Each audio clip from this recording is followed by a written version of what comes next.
Avec Amani Radio Télévision, l'actualité est en continu sur les réseaux sociaux. Facebook, Twitter, YouTube.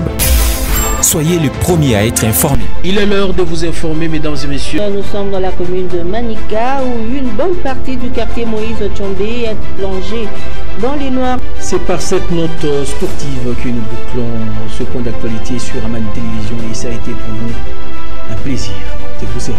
Merci mesdames, merci messieurs. Mais aussi, vous pouvez nous informer en tapant les 097 00 00 97 2. Amani Radio Télévision, les bonnes et les vraies informations sont ici.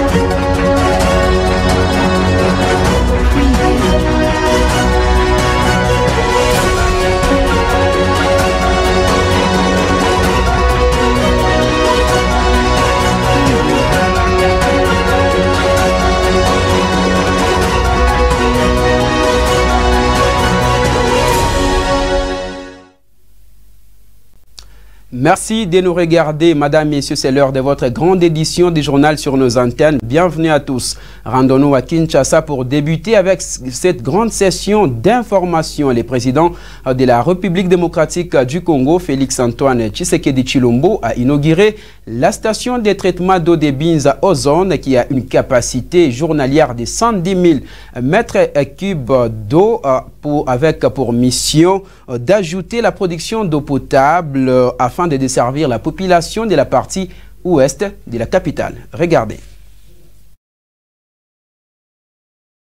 Un gigantesque complexe industriel de traitement d'eau. L'ouvrage qui sort des terres ici au quartier Binza Ozone dans la commune de Ngalema est simplement éblouissant. Avec une capacité de production journalière de 110 000 mètres cubes d'eau, l'usine n'est pas un édifice de trop. Sa mission, augmenter substantiellement la production d'eau potable qui jusque-là était largement inférieure à la demande potentielle des abonnés de la partie ouest de la capitale. Ozone va traiter et fournir de l'eau potable aux populations des communes de Ngalema, Mongafula, Kimtambo et Selembao, des municipalités dont la plupart des robinets ont longtemps servi de simples décors aux utilisateurs.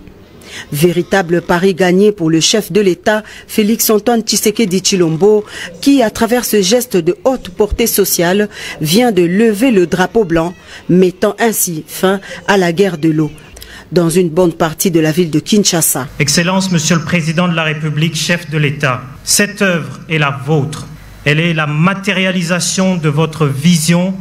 Alors que la nature nous a doté d'immenses réserves en eau douce, plus d'1 500 000 personnes ont eu de la peine, durant 10 longues années, à accéder à l'eau potable au robinet en quantité suffisante et de bonne qualité. Une unité supplémentaire ultra-moderne de captage, de traitement et de distribution d'eau, fruit d'un partenariat entre le gouvernement et la Banque mondiale, dont le financement s'élève à 72 millions de dollars américains. Une initiative louable qui s'intègre parfaitement dans la vision du chef de l'État, Félix-Antoine Tshisekedi Tshilombo, fondée sur l'humain et son bien-être. Au nom de la Banque mondiale et de son directeur des opérations absent du territoire national, cet investissement fait partie du projet de développement multisectoriel Résilience urbaine de Kinshasa. L'expansion et la croissance démographique de la ville de Kinshasa constituent un défi important à la fourniture de services urbains à ses habitants. La réalisation de cette première phase va desservir près d'1 500 000 abonnés. Elle a 3 fois la capacité de celle de Lemba Imbu qui donne 35 000 mètres cubes par jour. La Régie des eaux, maître d'ouvrage de ce vaste projet, s'est engagée à offrir à ses abonnés un service régulier et professionnel. Comme lors de la pose de la première pierre le 23 décembre 2019, le président de la République est revenu personnellement sur ce site pour couper le ruban symbolique de cette nouvelle usine qui vient s'ajouter aux 6 autres existants à travers la ville-province de Kinshasa. Soucieux de relever le défi de l'amélioration du social des populations congolaises à travers des projets à impact social, notamment dans le secteur de l'eau potable, le chef de l'État a promis d'étendre cette politique de desserte en eau potable à l'intérieur du pays dans le cadre du programme de développement des 145 territoires.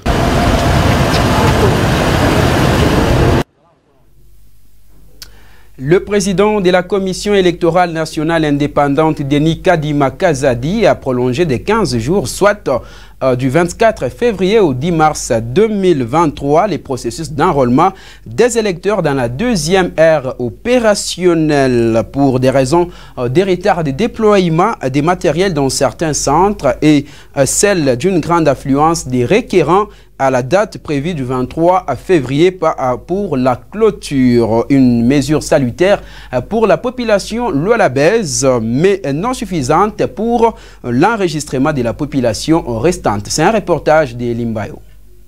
Pour des raisons de retard dans le déploiement des matériels dans certains centres et celle d'une grande affluence de requérants à la date prévue pour la clôture dans la deuxième ère opérationnelle, Denis Kadima, président de la CENI, a prolongé de 15 jours le processus d'enrôlement des électeurs, soit du 24 février au 10 mars 2023.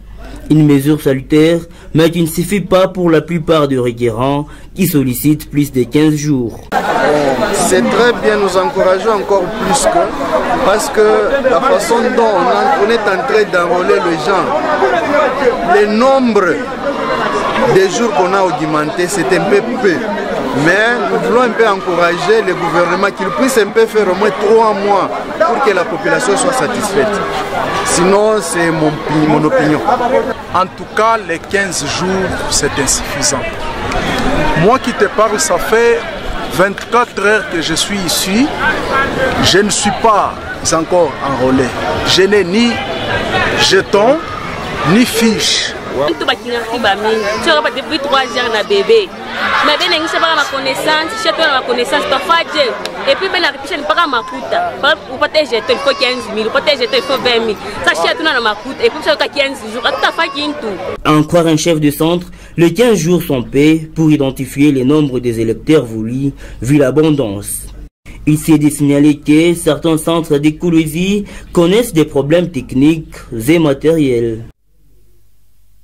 Parlons autre chose à présent. Une commission spéciale chargée d'élaborer les rapports annuels de l'administration de l'Assemblée provinciale du Lualaba exercice 2022 est créée. Le lancement de ces travaux de cette commission a été effectué ce vendredi 24 février 2023 avec pour coordonnateur l'honorable président de l'Assemblée provinciale du Lualaba, Louis Kamweni Tumbo. Regardez. Lancement de l'élaboration du rapport annuel de l'administration de l'Assemblée provinciale du Lualaba exercice 2022 ce vendredi 24 février 2023. À cet effet, une commission spéciale est à pied d'œuvre pour cet outil, charpente de ce qu'a été l'année 2022 au sein de cette administration. Le directeur de l'administration de l'Assemblée provinciale du Lualaba, André Tchaouile Makina, 3e superviseur de la dite commission, revient sur le lancement de ces travaux. Il est de coutume, dans chaque entreprise, dans chaque entité, à la fin d'un exercice, à la fin d'une année, il est de bonne loi qu'on puisse élaborer un rapport qui retrace les activités menées durant cet espace de temps. C'est ce qui nous a poussé à nous réunir aujourd'hui, après avoir constitué une commission. Et vous êtes sans ignorer que dans notre institution, nous avons plusieurs sortes de travaux. Il y a des travaux qui sont basés sur les greffes et d'autres qui sont basés sur la questure. Sur les greffes, nous avons la division des séances, nous avons la division des commissions et la division de la documentation. Du point de vue questure, nous avons la division des finances qui a fourni aussi son rapport. Et nous avons la division des services généraux, nous avons la division du protocole et la division du matériel. Donc chaque division m'a déjà déposé les rapports et ce sont ces rapports, ces différents rapports là-bas que nous allons traiter pour faire la synthèse du rapport annuel de l'Assemblée provinciale. Oui, en ce qui concerne les délais, ces travaux vont prendre 15 jours. C'est sous la coordination du président de l'Assemblée provinciale du Lualaba, l'honorable Louis Kamonitumbo, que s'effectuent ces travaux d'une grande utilité pour l'avancement de l'administration de l'organe délibérant du Lualaba. Dans le reste de l'actualité, la salle Golden du quartier RVA a vibré le mercredi 22 février 2023 au rythme des chants et danses en l'honneur de la première citoyenne de la province venue honorer ses pères de ces coins de la province qu'il a appelé ses sœurs. Fifi Masuka a profité de l'occasion pour sensibiliser ces femmes et jeunes filles du quartier RVA à l'enrôlement, à la culture de la propriété et du travail bien fait. Après avoir rendu hommage au chef de l'État, Masuka Saini, Fifi a partagé des pagnes à celles qui lui ont démontré l'amour et le respect à l'occasion. Grâce à la Kenji. Repos pour la gouverneure Fifi Masuka Saini qui, après avoir rencontré les femmes fonctionnaires de l'État, était également devant le maman et jeune fille du quartier Julicite RVA qui lui ont réservé un accueil délivrant par des chants et danses. L'autorité provinciale a invité chacune d'elles à l'enrôlement, l'amour du prochain, l'assainissement du milieu et à barrer la route aux ennemis du développement de la province du Lualaba qui mérite mieux, comme le veut le chef de l'État Félix Tshisekedi.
Masuka Saini a annoncé au cours de cet échange que l'année 2023 est consacrée à une série d'inaugurations des grands ouvrages dont les travaux ont été lancés dès sa prise des fonctions à la tête de la province. En ce qui concerne le mois dédié à la femme, les mamans du quartier Julicite RVA ont émis le vœu de célébrer ce mois en présence de la première dame Denise Nyakeru Tshisekedi. La chef de l'exécutif provincial leur a promis de transmettre fidèlement le message à la première dame de la République.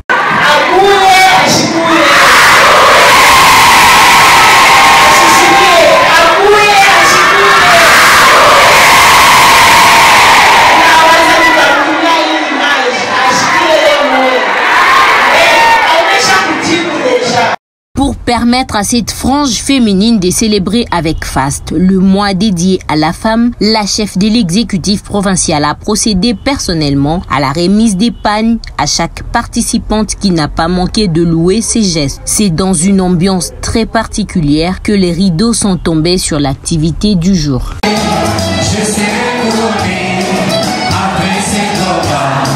Je serai couronné.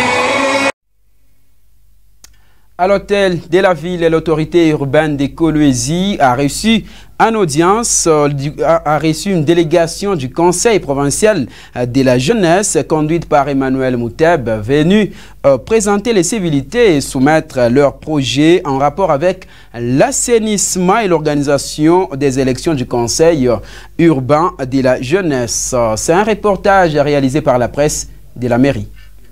Présenter les civilités à la nouvelle équipe à la tête de la mairie de Kolwezi, organisation des élections du Conseil urbain de la jeunesse et autres projets de jeunes sur l'assainissement, voilà les mobiles de la présence du président du Conseil provincial de la jeunesse et sa délégation dans les installations de l'hôtel de ville. Le maire, maître Jacques Massengo Kindele, les a reçus en premier, puis son adjoint madame Farida Mouepou Odile. Les autres des autorités urbaines leur ont soumis l'importance du Conseil urbain et bien fondé de leur projet. Il fallait voir les maires et les maires adjoints. Et la deuxième préoccupation, c'était l'organisation du Conseil urbain de la jeunesse. Donc, comment nous pouvons organiser les conseils, donc les élections du Conseil urbain de la jeunesse. Et le troisième motif, c'était comment monsieur le maire peut aider les jeunes entrepreneurs du Lualaba ou de la ville de Kolwezi d'avoir aussi les marchés d'assainissement. Emmanuel Mouteb loue également la réceptivité des autorités à la tête de Kolwezi et promet une franche collaboration jeune de Kolwezi et la mairie. D'ailleurs, nous remercions le maire parce qu'il nous a accueillis avec joie. Il était très attentif à nos préoccupations, où il nous a promis de faire des propositions concrètes concernant l'élection du Conseil urbain de la jeunesse, de faire des propositions concrètes par rapport au projet ou au programme de l'assainissement où le Conseil provincial de la jeunesse doit chapeauter. On a longuement discuté avec M. le maire, c'est-à-dire nous devons, ensemble avec les autorités, organiser les jeunes dans les deux communes, dans la ville de Kolwezi, afin qu'il n'y ait pas beaucoup de casses, qu'il n'y ait pas beaucoup de bavures, qu'il n'y ait pas beaucoup de problèmes des associations dans les chefs de la jeunesse. C'est question que les autorités, les nouvelles autorités, mettent plus l'importance sur la jeunesse, mettent beaucoup l'importance sur la jeunesse comme la seule ressource pour développer la mairie de Kolwezi. Signalons que les élections du Conseil urbain de la jeunesse interviendront dans les tout prochains jours avec les concours du maire de la ville. Parlons infrastructure dans cette grande édition du journal. Après élargissement et construction des drains et caniveaux, c'est le tour de la pose des séparateurs sur la nationale numéro 39. Une initiative saluée par les passagers de cet artère qui ont remercié l'autorité provinciale pour cette œuvre qui permet de définir avec les embouteillages. C'est un reportage d'Elimbayo rendu par Chonar Ngoyi. Après l'élargissement de la nationale numéro 39, la construction de drains et caniveaux vient le tour de la pose des séparateurs depuis le mardi 21 février. Une initiative saluée par les passagers de cette route qui n'ont pas manqué de remercier l'autorité provinciale à travers cette œuvre qui va éviter les embouteillages qui étaient autrefois à la base de certains accidents. Mama ndio mshindi wa nyumba, mama ndio mwenye nyumba yake. Hivi anatufanyishia ndio vya bien. Yeye ndio tuko naye, hakuna mtu mwingine ule tutasema papa. Hapo tunaweza sasa angalia. Chia hapa natokea maseparateur. Ndio tutembea kutu vya bien. Monsieur Mbele président wetu Fachi Beton. Juu ya idea hii ya mafuti masuka analeta huu mkolezi naona. Juu kudiminia kwa mambutiaji nyingine huko hii na wako bien sana. Félicitations sana. Endelee pana hii akili. Hebu nafanya antuka bien sana. Excellent parce que tunaona bila nafanya vitu vizuri sana. Mais bata kutegea tena moto mkachikachi mtu endelea bien parce que bila anafanya vinatufurahisha puis anafungula mabarabara ya mingi sana kushingia na benye banama balikuwa ya zamani. C'est confiant à un échange sans caméra, l'ingénieur et le chef de travaux rassurent que tout évolue bien et nous promet le détail d'ici la semaine prochaine. C'est dans le but de redorer l'image de Kolwezi et du Lualaba que l'autorité provinciale a pris cette initiative, voulu revêtir la RN39 de sa plus belle robe. 22 février 2021, 22 février 2023, 2 ans jour pour jour depuis la disparition de l'honorable Michel Ilunga Kouvas. À cette occasion, une messe d'action des grâces a été dite en sa mémoire dans la cathédrale Sainte-Barbe et Saint-Éloi en présence des membres de sa famille, amis et connaissances. Regardez. 2 ans jour pour jour depuis la disparition de l'honorable Michel Ilunga Kouvas, décédé le 22 février 2021. À l'occasion, une messe d'action des grâces a été organisée en sa mémoire en la cathédrale Sainte-Barbe et Saint-Éloi, messe à laquelle ont pris part différentes personnalités, son épouse Mamachou, la commissaire générale de l'entrepreneuriat Bijou Kabouita, les amis de Kedi Laloy et quelques acteurs politiques de la province. Bijou Kabouita Katananga, jeune sœur de l'honorable Michel Ilunga Kouvas, dit rester pérenniser l'idéologie de celui qui était maillot jaune aux législatives de 2011 et 2018. Les œuvres de Kouvas ne vont jamais disparaître. Kouvas est parti, il y a d'autres Kouvas qui sont restés. C'est-à-dire, si vous voyez Madame Bijou, si vous voyez la veuve Mamachou Kouvas, si vous voyez ses enfants, c'est-à-dire nous les autres Kouvas, nous sommes encore là pour pérenniser son nom et aussi continuer avec ses œuvres. Après la messe, direction le cimetière Cité des Anges pour un moment de recueillement caractérisé par les témoignages. Mamachou, ma famille. C'est pas facile de perdre un mari. Aujourd'hui, nous sommes là. Ça fait 2 ans, Michel, les enfants m'ont guidé pour les représenter. Nous sommes là. Merci beaucoup pour tout ce que tu as fait pour nous. Repose en paix. Je sais que c'est pas facile. C'est dur à supporter. Je peux te demander en tant que ta soeur, donne la force. Parce que si tu ne donnes pas la force, on ne saura pas. On doit continuer avec tes œuvres. On doit continuer avec tes combats. Et sans toi, on ne peut rien faire. Nous, ta famille biologique, nous t'aimons beaucoup. Tu nous manques. Tu n'étais pas seulement notre grand frère. Tu étais notre papa. Tu étais notre maman. Mais Dieu en a décidé autrement. Nous t'aimerons toujours. La journée s'est clôturée par un partage de verres dans l'enceinte de la radio-télévision Le Palmier en présence de plusieurs invités.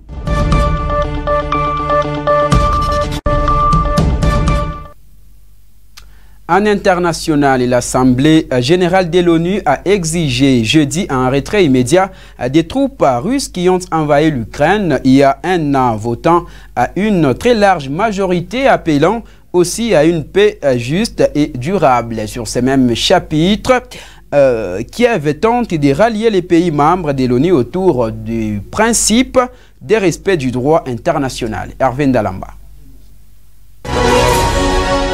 1 an après l'invasion massive de la Russie et la guerre en Ukraine, Kiev tente ce jeudi de rallier le pays membre de l'ONU autour du principe de respect du droit international. Mais Moscou compte sur ses alliés pour faire un bloc contre cette nouvelle résolution.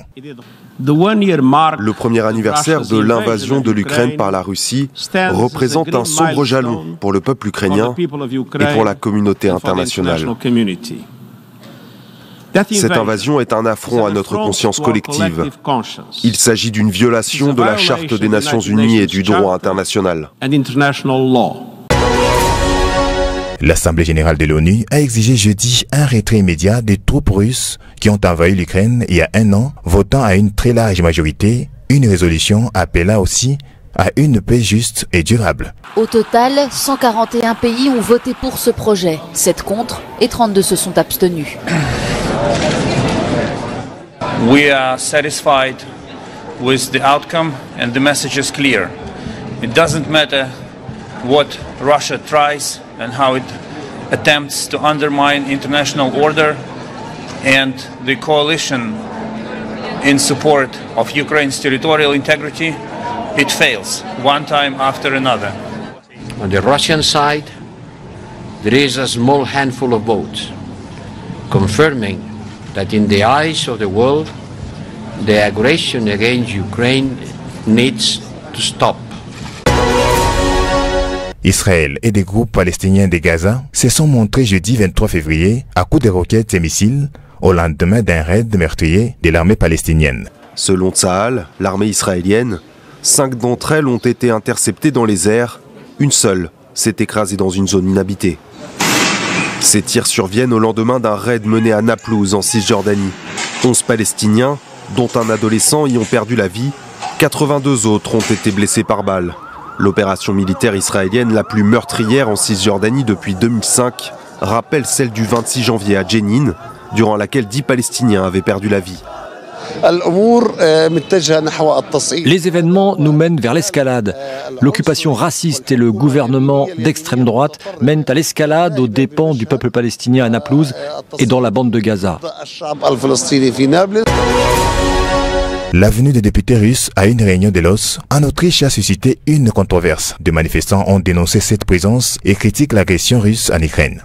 It's a disgrace that this delegation is here, particularly the delegation that consists of members who are sanctioned individuals who voted to annex independent countries' territories, Donbass, Kherson, Zaporizhia Oblast, Lugansk. Those are the principles this institution was vouched to protect and guard.